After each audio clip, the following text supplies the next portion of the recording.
Hoy vamos a cumplir los 3 años de la instauración de la capilla de adoración perpetua, pero fue un proceso que empezó oficialmente el día 20 de enero del año 20, pero empezó realmente 3 meses antes. Tuvimos que hacer una serie de visitas, que lo que llamábamos misiones, a una serie de parroquias, las principales de la ciudad y de su área de influencia.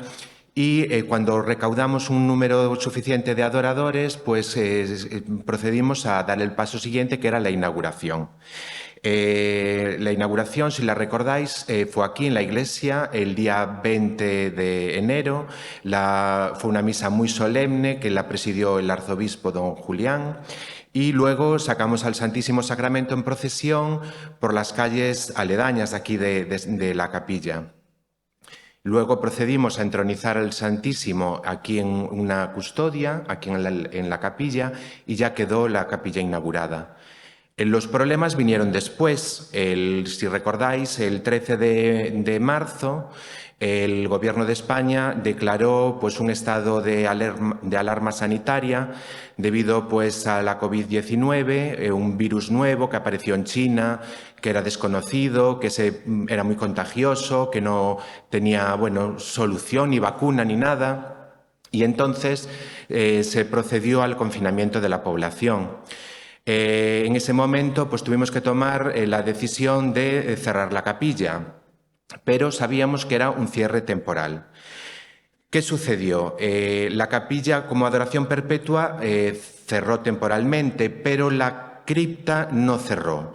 Por iniciativa de don José María, que es el párroco de San Fernando y donde la capilla tiene su sede, la cripta estaba abierta muchas horas a lo largo del día, para que aquella gente que entre recado y recado pudiera hacer una escapadita a la capilla pudiese venir y orar. Nosotros sabíamos que ese cierre era temporal y 2 meses después, exactamente el día 13 de mayo, festividad de Nuestra Señora de Fátima, una serie de adoradores pues decidimos retomar nuestros turnos de adoración. Lo que pasa que ahí teníamos como 2 problemas. Uno era cómo se puede tener una capilla de adoración perpetua en una situación de pandemia, y la segunda pregunta, que era más inquietante todavía, es si va a haber adoradores suficientes para que la capilla esté abierta. Ante la primera pregunta, decidimos ponerlo en conocimiento de las fuerzas de seguridad del Estado. Literalmente fuimos directos a la Policía Nacional, Policía Local, Guardia Civil, y todos nos dijeron que no había problema en que la capilla continuase abierta, que se podía hacer adoración. Y se basaron en 3 cosas. La primera de ellas es que era una actividad previa a la pandemia. La segunda es que era una actividad individual y no grupal. Y la tercera era porque nosotros teníamos derecho a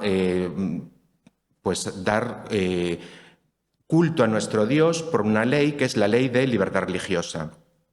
Con lo cual, ese tema que era con los hombres lo teníamos resuelto.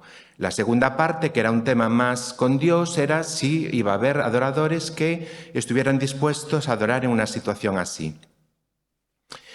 Es cierto que la policía nos dijo que teníamos que emitir unos certificados de movilidad porque había gente que adoraba de madrugada, que eran horas de toque de queda, que había gente que durante los cierres perimetrales tenía que desplazarse de fuera de Santiago, y todo eso lo cumplimos, igual que las medidas higiénico-sanitarias de distancia, de mascarilla, de aforos, todo eso lo cumplimos. Nos preocupaba más tener adoradores.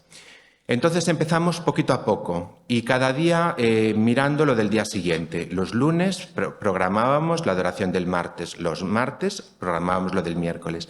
Pero veíamos que todos los días los turnos se cubrían y para nosotros fue una gran sorpresa. Entonces la adoración comenzó y ya no se paró más. Pero eso nos hizo pensar y entonces dijimos, realmente la capilla de adoración perpetua no es un proyecto humano porque hubiera fracasado, es algo más, la sostiene el propio Señor, a través de unos instrumentos que son los coordinadores, los adoradores, pero es una obra de Dios. Entonces yo creo que eso lo tenemos que tener claro siempre. Además, las capillas de adoración perpetua tienen un valor incalculable. Nosotros no podemos saber la cantidad de gracias que se derraman desde aquí. No lo podremos saber nunca, solo en el cielo. Lo que pasa que es como el que descubre un tesoro que está enterrado en un campo y sale corriendo a vender todo lo que tiene para comprar ese campo. Pues es algo así. Si nosotros tenemos un Picasso en el trastero, diremos que estamos locos. Nosotros el Picasso lo tendremos que poner en el salón de la casa, donde se vea bien. Pues nosotros tenemos que hacer lo mismo con la capilla. Tenemos que darle un sitio digno y para que la gente lo pueda ver y que sepa de la capilla. No puede haber gente de Santiago que ignore que hay una capilla abierta. Es una luz, y la luz que ilumina una sociedad que está tan, con un sentimiento tan indiferente hacia lo religioso, pues tenemos que darle esa luz, porque no se enciende una lámpara para ponerla debajo de un celemín.